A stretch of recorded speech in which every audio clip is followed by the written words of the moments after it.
Bienvenue sur Page à Page et merci d'être au rendez-vous pour un nouvel épisode.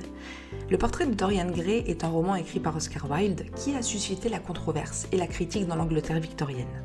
Il a même été utilisé comme preuve contre Wilde lors de son procès pour homosexualité. L'œuvre est désormais reconnue comme un classique de la littérature gothique et le livre est d'ailleurs le seul roman de Wilde qui n'avait alors écrit que des essais et des nouvelles. Nous allons faire ensemble un résumé par chapitre et effectuer une analyse de l'œuvre pour que vous puissiez en saisir tous les symboles. Notez cependant que le portrait de Dorian Gray a été publié sous plusieurs éditions, dans lesquelles le nombre de chapitres n'est pas toujours le même. Dans le premier chapitre, nous rencontrons Basil Hallward et l'un de ses amis, Lord Henry Wotton, qui est décrit comme un homme élégant et cynique. Celui-ci admire le dernier portrait que Basil est en train de peindre, celui d'un jeune homme séduisant, appelé Dorian Gray.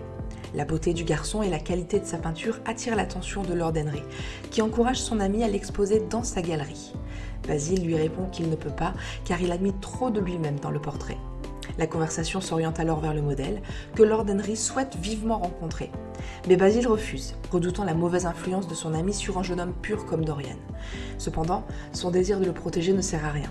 Son majordome annonce soudain l'arrivée de Dorian Gray, alors Basil demande à nouveau à Lord Henry de ne pas gâcher le garçon, car il est pour lui une sorte de muse, une sorte d'inspiration pour son art.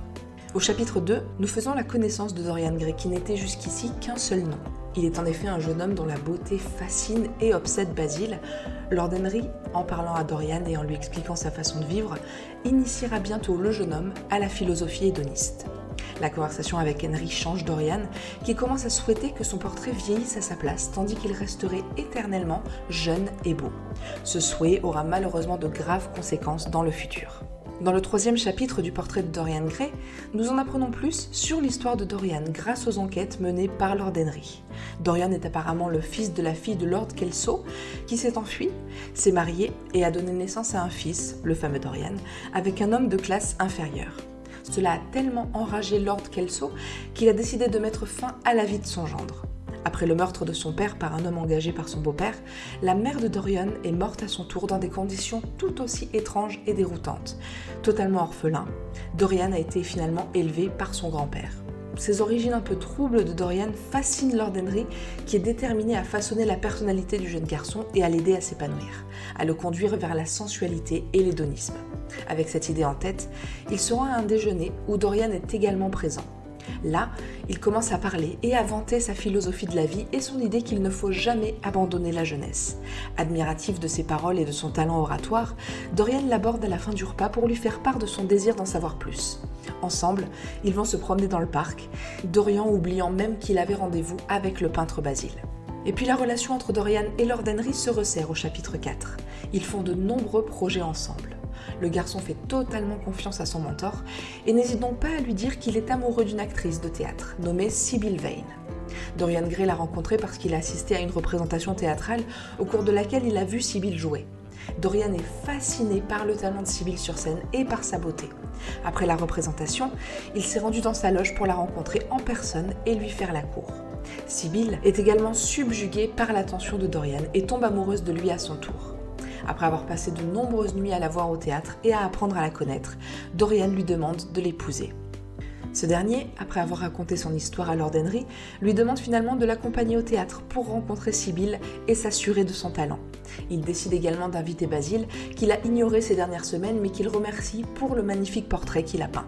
Au chapitre 5, nous faisons plus ample connaissance avec la fiancée Sybil. Elle se montre très enthousiaste à l'idée de ses fiançailles et le fait même savoir à sa mère sans toutefois donner le vrai nom de Dorian car elle a promis de ne pas le révéler. Elle l'appelle plutôt son prince charmant. Elle parle également de son futur mari à son frère, James, qui est sur le point de partir pour la marine. Mais celui-ci n'est pas convaincu par le mariage de Sybil. Il lui dit que si ce prince charmant lui fait du mal ou touche à un seul de ses cheveux, il le tuera. Au chapitre 6, avant de rencontrer Sybil, Lord Henry et Basil discutent des fiançailles de Dorian. Le peintre considère qu'il s'agit d'une décision très irréfléchie, mais Lord Henry y voit quelque chose qui, quelle qu'en soit l'issue, sera toujours divertissant à regarder. Comme si la vie de Dorian n'était pour lui qu'un feuilleton en somme. À l'arrivée de Dorian, les trois hommes discutent du mariage. Bien sûr, le point de vue de Lord Henry est très cynique, mais Dorian est persuadé qu'il changera d'avis lorsqu'il verra la belle Sybil se produire sur scène. Mais les choses n'iront pas vraiment plus loin avec la jeune fille. Dans le 7e chapitre, Dorian Gray rompt soudainement sa relation avec Sybil Vane après une représentation théâtrale décevante à laquelle assistent également ses deux amis. Trop amoureuse de Dorian Gray, Sybil n'a fait aucun effort lors de sa représentation, en pensant qu'elle n'avait plus besoin de jouer pour gagner son amour. Lorsque Dorian s'en est rendu compte, il s'est senti trahi et a rompu cruellement avec elle. Après avoir erré toute la nuit dans les rues de Londres, Dorian rentre chez lui et se place devant le tableau pour l'observer. Il réalise alors que l'expression du portrait a changé. Il arbore désormais un sourire diabolique, rappelant à Dorian sa propre cruauté à l'égard de Sybil. Fatigué, il recouvre simplement le tableau et va se coucher. Au chapitre 8, Victor, son majordome, prévient Dorian de l'arrivée d'une lettre de Lord Henry qu'il laisse sur une table sans la lire. Lorsque Dorian voit le tableau recouvert, il se sent stupide d'avoir pensé qu'il avait changé, mais décide de le regarder à nouveau pour s'en assurer. Il s'aperçoit alors que ce n'est pas le fruit de son imagination ou de sa stupidité. Le portrait a bel et bien changé et semble déjà transpirer un peu le mal. Repentant et sachant que le tableau reflète sa propre personnalité, il écrit une longue lettre d'amour à Sybil. Et peu après, Lord Henry apparaît et se réjouit de voir Dorian de bonne humeur. Cependant, lorsque le jeune homme lui dit qu'il veut récupérer Sybil, Lord Henry n'a d'autre choix que de lui dire le contenu de la lettre qu'il lui avait envoyée un peu plus tôt. L'actrice est en réalité morte la nuit précédente. Sybil, en effet, désespérée d'avoir perdu l'amour de Dorian, s'est suicidée. La mort de Sybil est un moment clé dans l'histoire de Dorian Gray, car c'est la première fois qu'il affronte les conséquences de ses actes, et qu'il commence à réaliser les dégâts que sa beauté et son égoïsme peuvent causer. Cependant, Lord Henry l'assure que la mort de Sybil ressemble à la fin d'une pièce merveilleuse pour laquelle il n'a pas besoin de se sentir coupable. Au chapitre 9, après la mort de Sybil, Basil rend visite à son ami Dorian, surpris de le voir si heureux. Dorian explique que pour lui, Sybil est de retour dans la sphère de l'art et qu'il n'y a donc pas lieu de s'inquiéter. En outre, personne ne sait qu'il était son fiancé et personne ne peut l'accuser de quoi que ce soit. Basil estime cependant que Dorian s'est totalement perdu dans les manipulations de Lord Henry. Mais sa beauté physique continue de le hanter. Il lui demande même s'il peut le peindre à nouveau, mais Dorian refuse catégoriquement et lui dit qu'il ne pourra pas non plus revoir le premier tableau. Basil s'en va, furieux, car il sait que Dorian a été en quelque sorte le moteur de son art. Au chapitre 10, Dorian décide de cacher le tableau dans le grenier, sous clé, afin que personne ne puisse jamais le voir. Dans sa bibliothèque, il trouve un message de Lord Henry qui lui a envoyé un journal annonçant que l'enquête sur la mort de Sybil avait bel et bien conclu à un suicide. Il n'y a donc pas de recherche de coupable. Il lui envoie également un livre que Dorian commence à lire. C'est l'histoire d'un jeune Parisien qui vit dans l'hédonisme le plus pur. Au 11e chapitre du portrait de Dorian Gray, Dorian s'enfonce de plus en plus dans une vie d'excès et de plaisir, au point que ses amis, Basil et Lord Henry lui-même, s'inquiètent de son bien-être. Dorian commence à expérimenter les drogues, le sexe et tout ce qui peut lui procurer du plaisir et de la satisfaction. Ses obsessions sont nombreuses et il passe de l'une à l'autre à toute vitesse. Malgré son comportement de plus en plus sombre, les gens continuent à admirer Dorian pour sa beauté et son charme. Ce chapitre établit justement la déchéance morale de Dorian et son incapacité à trouver le bonheur ou la satisfaction dans la recherche constante du plaisir et de l'esthétisme. Dorian se rend cependant périodiquement au grenier où il découvre qu'avec les années et ses expériences extrêmes, son portrait vieillit et se corrompt toujours davantage. Il sait que le tableau reflète l'état de son âme et que c'est la conséquence du fait que lui-même ne vieillit pas du tout. Au chapitre 12, 18 ans ont passé. Un soir, Basil rencontre Dorian. Le peintre lui annonce qu'il le cherchait justement, car il voulait lui dire au revoir avant de partir pour 6 mois à Paris. Arrivé chez Dorian, le peintre lui avoue qu'il a entendu de très mauvaises rumeurs à son sujet, qu'il a fait du tort à trop de gens. Dorian ne nie pas les faits, mais se défend en expliquant que toutes les âmes sont corrompues, sauf que lui ne se cache pas. Basil a l'impression de ne pas vraiment connaître son ami au final. Il demande à Dorian de lui faire voir sa véritable âme afin qu'il puisse vraiment le connaître. Dorian rit alors comme un dément et lui dit qu'il peut enfin voir la peinture. Au chapitre 13, Dorian emmène Basil au grenier où il lui montre le célèbre portrait qu'il a lui-même peint des années auparavant.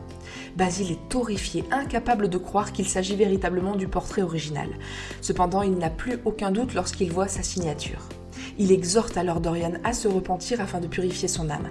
Mais ses supplications ne font qu'attiser la colère du protagoniste qui se saisit d'un couteau et poignarde le peintre sur place. Dorian est quelque peu surpris de la facilité avec laquelle il a pu le tuer. Il décide alors de détruire toutes les affaires de Basil pour qu'il ne reste aucune preuve. De plus, comme le peintre est censé se rendre à Paris et que personne ne sait qu'il est venu chez lui, il ne sera pas soupçonné de quoi que ce soit. Dorian Gray est donc une fois de plus tranquille. Le lendemain, au chapitre 14, Dorian demande à voir Alan Campbell, un chimiste qu'il avait rencontré lors d'une soirée, mais qui avait fini par éviter le protagoniste. Alan arrive chez Dorian, qui tente de le persuader de l'aider à se débarrasser d'un cadavre. Alan résiste, car il ne veut rien avoir à faire avec Dorian, mais le protagoniste finit par le faire chanter, en lui envoyant une lettre contenant ses sombres secrets qu'il enverra au monde entier s'il ne l'aide pas. Alan n'a malheureusement d'autre choix que d'accepter. Il envoie un message à son assistant, expliquant qu'il va mener une expérience dans la maison de Dorian et qu'il a besoin de certains matériaux. Une fois qu'ils ont tout, Alan se met au travail et en quelques heures, le corps de Basil est incinéré. Au chapitre 15, le lendemain, lors d'un dîner de la haute société londonienne, Dorian est incapable de manger et s'ennuie ferme jusqu'à l'apparition de Lord Henry. Son ancien mentor continue de faire de grands discours qui égayent la soirée. Cependant, tout dérape à nouveau lorsque quelqu'un demande à Dorian ce qu'il a fait la veille. Son hésitation alerte Lord Henry, qui lui demande alors ce qu'il s'est passé. Dorian ne répond pas et prétend qu'il doit rentrer chez lui soudainement. De nouveau à la maison, Dorian brûle toutes les affaires de Basil dans la cheminée, quand une idée lui vient soudain. Il s'empare d'une boîte qui se trouvait dans son armoire et sort. Au chapitre 16, Dorian prend un taxi et demande à être déposé dans une certaine rue. Il commence alors à errer sans destination fixe apparente, avec l'idée de vouloir guérir son âme malade. Il arrive à une petite maison entre deux usines. Cette fameuse maison, c'est un lieu où l'on fume de l'opium et où il reste jusqu'à ce que deux femmes ne commencent à l'ennuyer. Il décide alors de partir lorsque l'une des femmes l'appelle Prince Charmant. En entendant ce nom, un marin se lève et le suit dans la rue. Là, il attrape Dorian par le col, le fait s'agenouiller et pointe un revolver sur lui en disant qu'il est le frère de Sibyl et qu'il l'a reconnu sous le surnom de Prince Charmant. Dorian lui répond qu'il ne connaît pas de Sibyl, qu'il se trompe et qu'il n'a qu'à voir son visage pour le prouver. James tient le visage de Dorian à la lumière d'un réverbère et constate en effet que l'homme a à peine 20 ans. S'il s'agissait de l'assassin de sa sœur, morte il y a 18 ans, il devrait avoir autour de 40 ans. James, gêné, laisse alors partir Dorian. Mais lorsqu'il retourne à l'intérieur de la maison, une femme lui dit que Dorian ne vieillit pas. James se rend alors compte qu'il a été trompé, il retourne dans la rue, mais Dorian a déjà disparu. Au chapitre 17, lors d'une fête dans la serre de la maison de campagne du protagoniste, Dorian et Lord Henry discutent avec une femme qui demande au jeune homme s'il a déjà été amoureux. La question agace Dorian qui s'excuse et quitte la pièce. Au bout d'un moment, on entend un cri provenant de l'orangerie. Lorsque Lord Henry et d'autres invités viennent voir ce qu'il s'est passé, ils trouvent Dorian évanoui. Le protagoniste expliquera plus tard être très fatigué, mais en réalité, il a cru voir le visage de James qui le regardait depuis l'extérieur de la serre. Au chapitre 18, après quelques jours de repos, convaincu que le visage de James était une hallucination, Dorian rejoint Lord Henry et d'autres hommes pour une partie de chasse. Au cours de celle-ci, un homme est accidentellement blessé.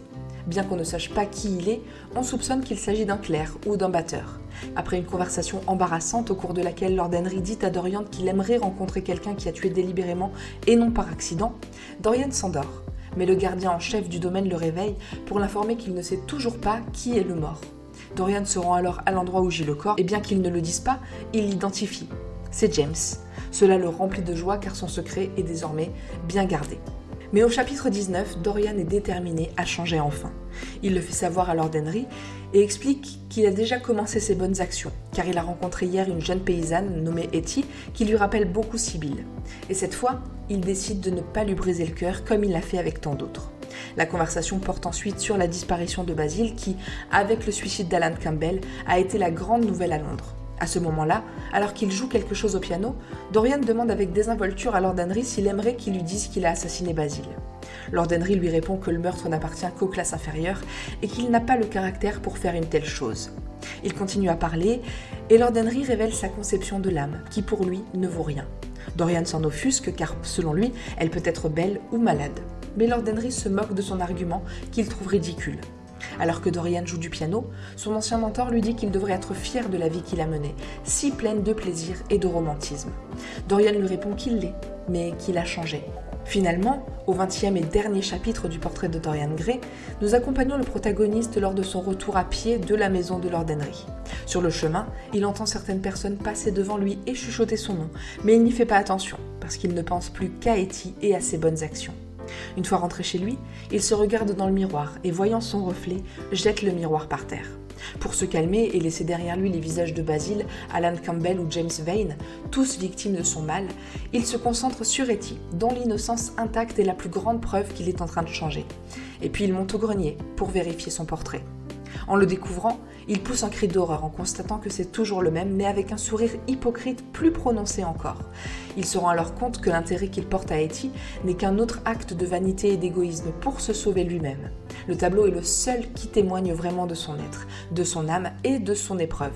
Il décide que sa seule option est de le détruire. Alors il prend un couteau et le poignarde. Alors, en bas, dans les étages inférieurs de la maison, les domestiques de Dorian Gray entendent un cri. Lorsqu'ils montent au grenier pour voir ce qu'il s'est passé, ils trouvent le corps d'un vieil homme répugnant, un couteau dans la poitrine, et ils reconnaissent finalement leur maître grâce à ses bagues. Et c'est sur cette scène que se termine l'histoire. Le portrait de Dorian Gray d'Oscar Wilde est un roman fascinant et complexe qui explore les thèmes universels de la beauté, de la moralité et de la décadence. Wilde utilise une prose exquise pour raconter l'évolution du personnage principal, Dorian Gray, et sa quête de beauté physique et de plaisir sans limite. L'un des principaux thèmes du roman est l'obsession de la beauté et de la jeunesse éternelle. Dorian Gray est obsédé par l'idée de l'immortalité et est prêt à tout pour y parvenir. Au fil du roman, il devient de plus en plus corrompu et sa quête le conduit à un point de non-retour. Un autre thème important du roman est la dualité humaine et l'hypocrisie de la société victorienne. Wilde critique alors les doubles standards de l'époque où la beauté et le statut social étaient plus importants que la moralité et la bonté. Wilde utilise des personnages tels que Lord Henry et Basil Hallward pour explorer l'hypocrisie de la société et son obsession pour l'apparence et le statut. La prose de Wilde est ici l'une des principales forces du roman. Elle est pleine de nuances pour décrire les décors et les personnages, et son style détaillé et descriptif fait du roman une expérience littéraire unique et inoubliable. En outre, Wilde utilise le puissant symbolisme du portrait pour dépeindre la corruption et la décadence de Dorian Gray. Au final, le portrait de Dorian Gray est une œuvre littéraire emblématique qui reste pertinente et fascinante aujourd'hui encore. Le roman est une exploration complexe de thèmes universels tels que la beauté, la moralité et la dualité humaine, comme nous l'avons vu. Il utilise un symbolisme puissant et une prose magistrale pour transmettre son message. L'œuvre témoigne de l'habileté littéraire d'Oscar Wilde et de sa capacité à aborder des thèmes profonds d'une manière élégante et sophistiquée. Dans son ensemble, le portrait de Dorian Gray reste un roman sur l'être humain et sur la façon dont les gens deviennent la proie de l'hypocrisie, des pressions sociales et de leur propre ego. Nous utilisons nous-mêmes ces obsessions comme moyen de survie en nous convainquant que c'est la bonne chose à faire, la chose qui en vaut la peine. Mais il est clair que l'histoire de Dorian Gray est poussée à l'extrême, même si elle reste universelle et laisse un reflet qui l'est tout autant. D'une certaine manière, chacun d'entre nous pourrait se voir reflété dans ce portrait. Regarder dans notre âme et voir les conséquences de nos actes au lieu de les cacher dans un grenier, c'est la morale finale que nous pouvons tirer de cette pièce classique. Et c'est tout pour aujourd'hui, merci d'avoir suivi cet épisode dédié au portrait de Dorian Gray d'Oscar Wilde. Pour aller un peu plus loin ou acquérir le livre, vous trouverez ci-dessous dans la description tous les liens associés. N'hésitez pas également à noter notre programme avec la note maximale et à nous suivre pour ne rien rater de nos futurs contenus, toujours sur tonlivre.fr. Merci et à très bientôt avec un nouveau livre.